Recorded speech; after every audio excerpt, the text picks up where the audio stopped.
तो नमस्कार, हाजिर है एक बार फिर से आज की बड़ी और ताजा खबरों के साथ। बस आपसे निवेदन है, कृपया वीडियो को लाइक कर दें, चैनल को सब्सक्राइब कर लें और घंटी बटन जरूर दबा दें। भाई पहली बड़ी खबर है, प्रियंका गांधी ने किया एक और बड़ा चुनावी वादा। कहा यूपी में कांग्रेस की सरकार बनी तो माफ होगा किसानों का पूरा कर्जा। ये आपको बता दें कि यूपी में अपनी पैठ बनाने की कोशिश में जुटी कांग्रेस ने यूपी विधानसभा चुनाव को लेकर कई चुनावी वादे किए हैं। कांग्रेस पिछले दिनों वादों की एक लिस्ट भी जारी कर चुकी है। आज प्रियंका गांधी ने फिर से किसानों को साधने की पूरी कोशिश की। प्रियंका गांधी ने कहा कि कांग्रेस पार्टी की सरकार बनते ही किसानों का पूरा कर्जा माफ कर दिया जाएगा। हमने पहले भी 72,000 करोड़ रुपए कर्ज माफ करवाया है। इस बार कांग्रेस पार्टी को वोट दीजिए और अपने भविष्य को मजबूत बनाइए। उन्होंने कहा कि सारी पार्टियां लुभाने के लिए वादे कर रही हैं कि हम लाखों रोजगार देंगे, लेकिन कोई ये बताने को तैयार नहीं है कि वो रोजगार कहां से और कैसे देंगे। उन्होंने कहा कि कांग्रेस पार्टी ये बता रही है कि 20 लाख रोजगार कैसे और कहां दिया जाएगा। प्रियंका गांधी ने कहा कि कोरोना काल में बहुत से परिवारों की रोजी रोटी छिन गई, इसलिए हमने तय किया है कि उन परिवारों को 25-25 हजार रुपए दिया जाएगा ताकि वो अपना रोजी रोटी चला सकें। कांग्रेस पार्टी को वोट दीजिए और अपने भविष्य को मजबूत कीजिए। उन्होंने कहा कि देश में बहुत सी राजनीतिक पार्टियां हैं, लेकिन कांग्रेस सिर्फ एक राजनीतिक पार्टी नहीं है, बल्कि कांग्रेस एक विचारधारा है जिसने अंग्रेजों से लड़कर आजादी हासिल की है और इस देश को बनाया है। आपको बता दें कि उन्होंने कहा कि बिजली की बड़ी बड़ी बिलों से जनता त्रस्त है। कई जगह बिजली न मिलने पर भी बिल भरना पड़ रहा है, इसलिए कांग्रेस पार्टी ने यह तय किया है कि कोरोना काल का बकाया पूरे तरीके से माफ कर दिया जाएगा। कांग्रेस पार्टी ने यह वचन लिया है कि हमारी सरकार आई तो छात्राओं को स्मार्टफोन और स्कूटी दिए जाएंगे ताकि आप आत्मनिर्भर और सशक्त बने। कांग्रेस पार्टी को वोट दीजिए और महिलाओं को सशक्त बनाइए। उन्होंने आगे कहा कि कांग्रेस पार्टी चाहती है कि किसानों को उनकी फसल का उचित दाम मिले, इसलिए हमने तय किया है कि गन्ने के लिए 400 रुपए प्रति क्विंटल और गेहूं धान के लिए 2500 रुपए प्रति क्विंटल दिया जाएगा। कोरोना काल में आशा बहनों ने जान पर खेलकर लोगों की जान बचाई है, इसलिए हमने तय किया है कि हम आशा बहनों का मानदेय बढ़ाकर 10,000 रुपए करेंगे। कांग्रेस पार्टी ने वचन लिया है कि हमारी सरकार आई तो हर महीने आंगनवाड़ी बहनों को हर महीने 10-10 हजार रुपए का मानदेय मिलेगा। आपको बता दें कि प्रियंका गांधी ने एक और बड़ा चुनावी वादा कर दिया है और साफ कर दिया है कि यदि उत्तर प्रदेश में कांग्रेस सरकार बनती है तो किसानों का जितना भी कर्जा है वो माफ कर दिया जाएगा। और बड़ी खबर, आम आदमी पार्टी ने जारी किया घोषणा पत्र। हर साल 10 लाख नौकरी और मुफ्त बिजली जैसे किए कई लुभावने वादे। जी आपको बता दें कि आम आदमी पार्टी ने आगामी यूपी विधानसभा चुनाव को लेकर अपना घोषणा पत्र जारी कर दिया है। पार्टी ने इसे आम आदमी का गारंटी पत्र नाम दिया है। अपने इस गारंटी पत्र में पार्टी ने हर महिला को 1,000 रुपए प्रति महीने, 300 यूनिट फ्री बिजली, पुराने बिल पूरे माफ, बजट का 25% शिक्षा पर खर्च, प्रति माह 5-5 हजार रुपए बेरोजगारी भत्ता, हर साल 10 लाख नौकरी, गन्ना व अनाज भुगतान 24 घंटे के अंदर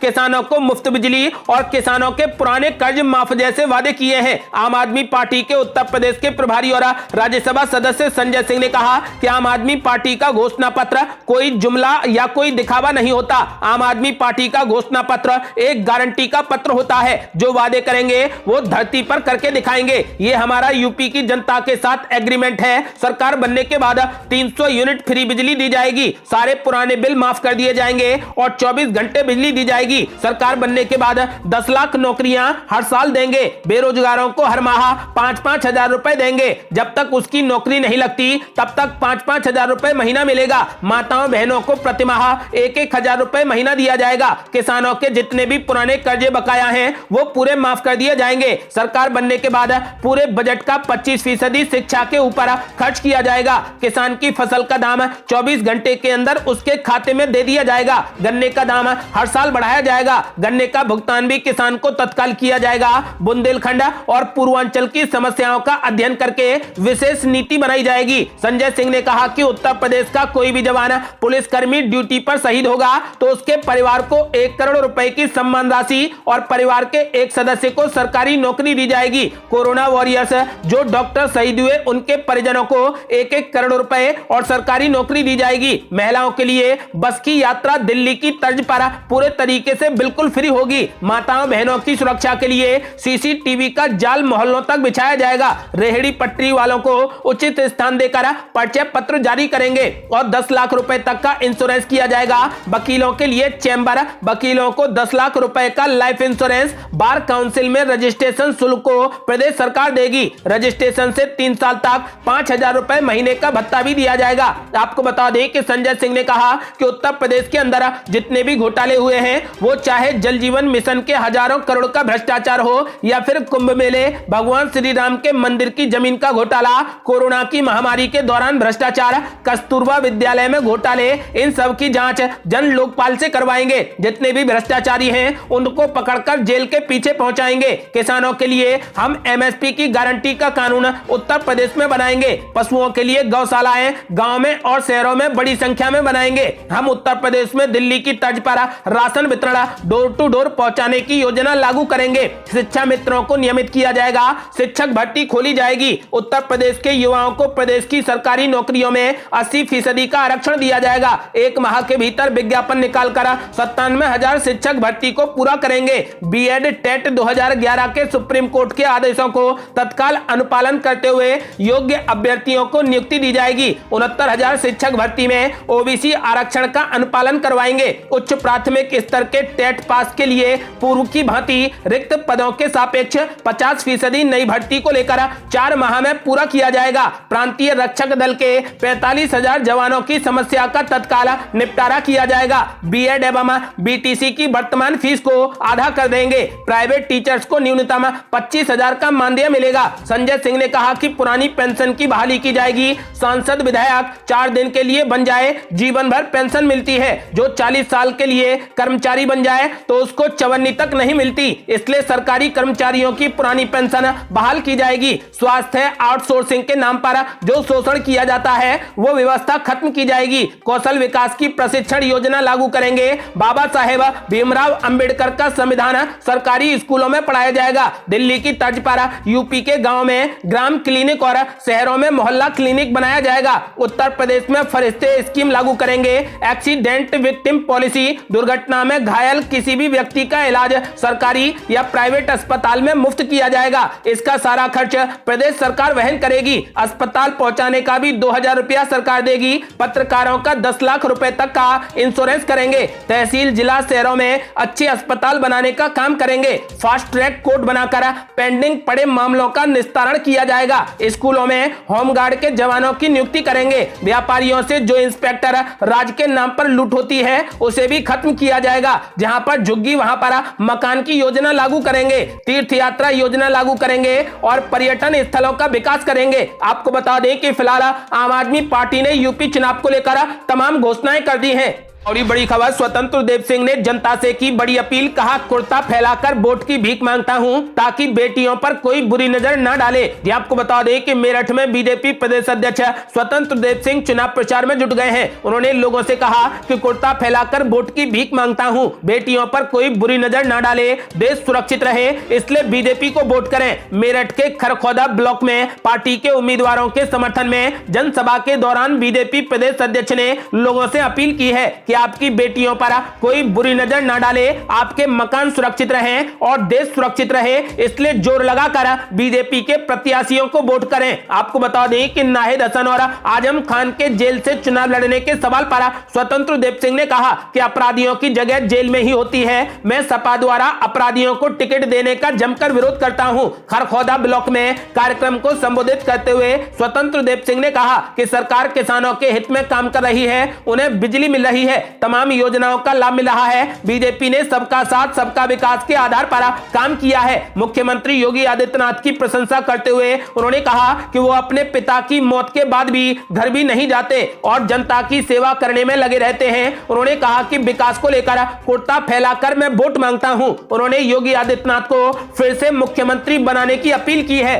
और ये बड़ी खबर, अमित शाह ने कर दिया बड़ा ऐलान, कहा उत्तर प्रदेश का चुनाव भारत के भाग्य का निर्णय करने वाला चुनाव है। यहां आपको बता दें कि केंद्रीय गृह मंत्री अमित शाह ने उत्तर प्रदेश के विधानसभा चुनाव को बेहद अहम बताते हुए कहा कि ये देश के भाग्य का निर्णय करने वाला चुनाव साबित होगा। अमित शाह ने मथुरा में भाजपा के पदाधिकारियों और मतदाताओं को संबोधित करते हुए कहा कि इस बार उत्तर प्रदेश के चुनाव को महज विधायक का चुनाव नहीं समझना चाहिए। उन्होंने कार्यकर्ताओं और मतदाताओं से कहा कि इस चुनाव को किसी के मंत्री और मुख्यमंत्री बनने का चुनाव मत समझिए। उत्तर प्रदेश का चुनाव भारत के भाग्य का निर्णय करने वाला चुनाव है। इससे पहले अमित शाह ने वृंदावन स्थित बांके बिहारी मंदिर में पूजा अर्चना की। बाद में वो मथुरा में घर घर जाकर जनसंपर्क अभियान में भी शामिल हुए। अमित शाह ने कार्यकर्ताओं की बैठक को संबोधित करते हुए कहा कि भाजपा की सरकार बनने से पहले उत्तर प्रदेश की जनता ने सपा और बसपा की सरकारें देखी हैं। उन्होंने कहा कि दोनों दलों की सरकारें एक के बाद एक करके आती जाती रहती थी, लेकिन इनमें से किसी ने भी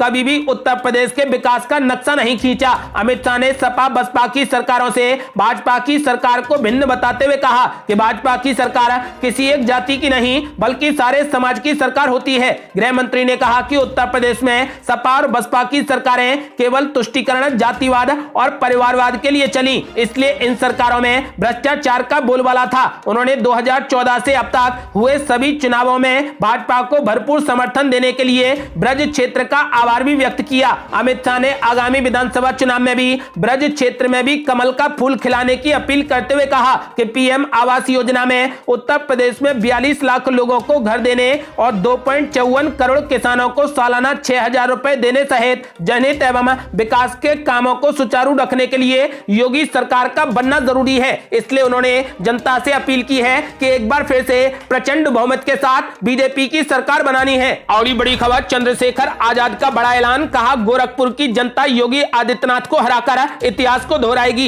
ये आपको बता दें कि गोरखपुर से मुख्यमंत्री योगी आदित्यनाथ के खिलाफ चुनावी मैदान में उतरे आजाद समाज पार्टी के अध्यक्ष चंद्रशेखर आजाद ने कहा कि इस बार गोरखपुर के लोग 1971 के उस इतिहास को दोहराएंगे जब एक मुख्यमंत्री को विधानसभा चुनाव में हार का सामना करना पड़ा था। अपनी जीत की उम्मीद जताते हुए आजाद ने यह भी कहा कि 36 छोटे दलों के गठबंधन सामाजिक परिवर्तन मोर्चा ने उन्हें मुख्यमंत्री पद का उम्मीदवार घोषित कर दिया है। उन्होंने आगे कहा कि यह मोर्चा उत्तर प्रदेश की सभी 403 विधानसभा सीटों पर चुनाव लड़ रहा है। उन्होंने पीटीआई भाषा से कहा कि हमें गोरखपुर के इतिहास को देखने की जरूरत है। अब 1971 में तत्कालीन मुख्यमंत्री टीएन सिंह को गोरखपुर के लोगों ने हराया था। इसी तरीके से इस बार योगी आदित्यनाथ मुख्यमंत्री हैं और वो उत्तर प्रदेश और गोरखपुर के पिछले 5 साल में हुई तबाही के लिए जिम्मेदार हैं। समाजवादी पार्टी के साथ गठबंधन की बातचीत सफल नहीं होने के बाद आजाद ने छोटे दलों का गठबंधन बनाया है। उनका कहना है कि मैं सपा के साथ गठबंधन करना चाहता था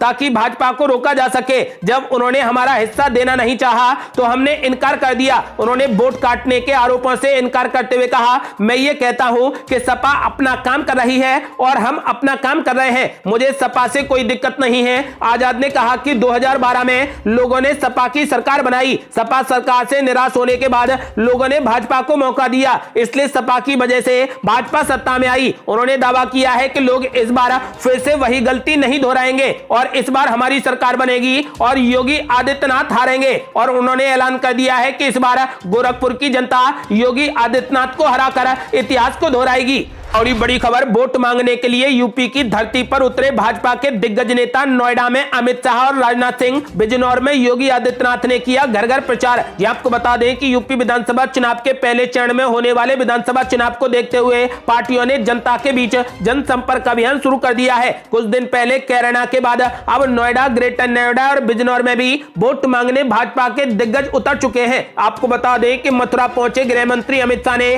सपा बसपा पर निशाना साधते हुए घर घर भाजपा के लिए वोट मांगे। वहीं दूसरी ओर ग्रेटर नोएडा में रक्षा मंत्री राजनाथ सिंह ने भाजपा उम्मीदवार को जिताने की अपील की। आपको बता दें कि वहीं बिजनौर पहुंचे मुख्यमंत्री योगी आदित्यनाथ ने भी भाजपा के लिए घर घर प्रचार प्रसार किया। गृह मंत्री अमित शाह मथुरा के बाद सीधे नोएडा पहुंचे और यहां भाजपा उम्मीदवार के समर्थन में दादरी जाकर लोगों से वोट देने की अपील की। सभी नेताओं के साथ भारी संख्या में भाजपा समर्थक भी मौजूद थे। आपको बता दें कि योगी आदित्यनाथ और मुख्य मुख्यमंत्री योगी आदित्यनाथ के बाद गृह मंत्री अमित शाह, राजनाथ सिंह और वहीं पीएम मोदी ने लगातार ऐसा जाल बिछाया है कि इस बार यूपी को फतेह करने की पूरी तैयारी की है। लेकिन यूपी में इस बार किसकी सरकार बनेगी, अपनी राय हमें वीडियो लाइक कर कमेंट बॉक्स में जरूर दें।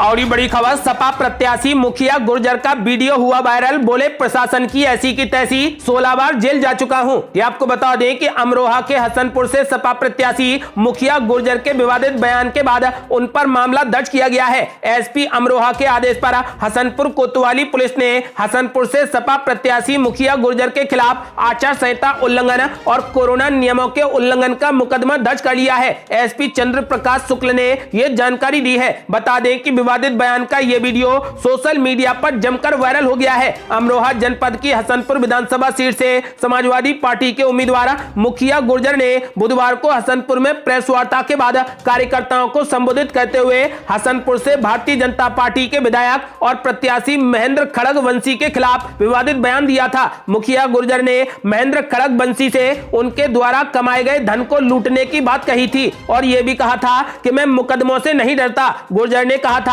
कि मैं 16 बार जेल जा चुका हूं, प्रशासन मुझ पर मुकदमे लगाने की धमकी देता है, मैं उससे नहीं डरता। आपको बता दें कि उन्होंने साफ कह दिया है कि प्रशासन की ऐसी की तैसी, मैं किसी से नहीं डरता। आपको बता दें कि अब उनके खिलाफ मामला दर्ज कर लिया गया है। और ये बड़ी खबर, दागी प्रत्याशियों पर सवाल पूछने से भड़क गए अखिलेश यादव, कहा फिर कभी आपके चैनल पर नहीं आऊंगा। जी आपको बता दें कि उत्तर प्रदेश के पूर्व मुख्यमंत्री और समाजवादी पार्टी के अध्यक्ष अखिलेश यादव, नाहिद हसन, आजम खान, गुलशन यादव जैसे दागी प्रत्याशियों को लेकर बार बार पूछे जा रहे सवालों से परेशान हो गए। आपको बता दें कि एक टीवी इंटरव्यू में जब उनसे सवाल दागे गए तो अखिलेश यादव उखड़ गए। उन्होंने पत्रकारों को बाइज्ड बताते हुए यहां तक कह दिया कि वो फिर कभी आपके चैनल पर नहीं आएंगे। आपको बता दें कि अखिलेश यादव एक चैनल पर इंटरव्यू देने बैठे तो उनसे कई बार दागी प्रत्याशियों को लेकर सवाल पूछे गए। पहले तो उन्होंने यह कहकर बचने की कोशिश की कि उनके नेताओं के खिलाफ बीजेपी सरकारों में मुकदमे दर्ज किए गए हैं, लेकिन बाद में वो बुरे तरीके से उखड़ गए और कहा कि अब मैं आगे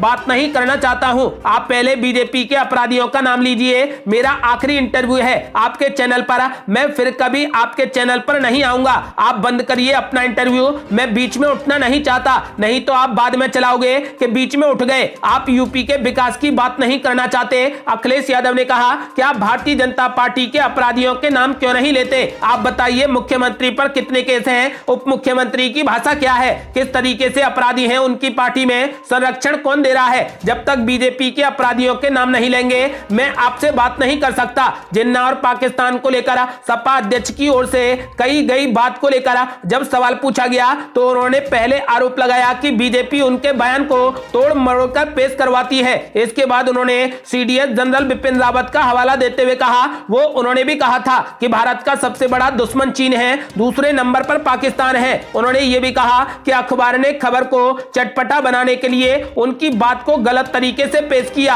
आपको बता दें कि फिलहाल इंटरव्यू देने गए अखिलेश यादव टीवी चैनल पर भड़क गए और उन्होंने साफ कह दिया कि मैं आज के बाद आपके चैनल पर नहीं आऊंगा। ये थी अब तक की बेहद बड़ी खबरें। यदि आप भी चाहते हैं कि भारत जल्द से जल्द कोविड मुक्त हो जाए तो इस वीडियो को लाइक कर अपनी राय हमें कमेंट बॉक्स में जरूर दें। यदि आपने अभी तक हमारे चैनल को सब्सक्राइब नहीं किया है तो कृपया चैनल को सब्सक्राइब कर घंटी बटन जरूर दबा दें। जल्दी मिलते हैं बड़ी अपडेट के साथ, तब तक के लिए जय हिंद, जय भारत।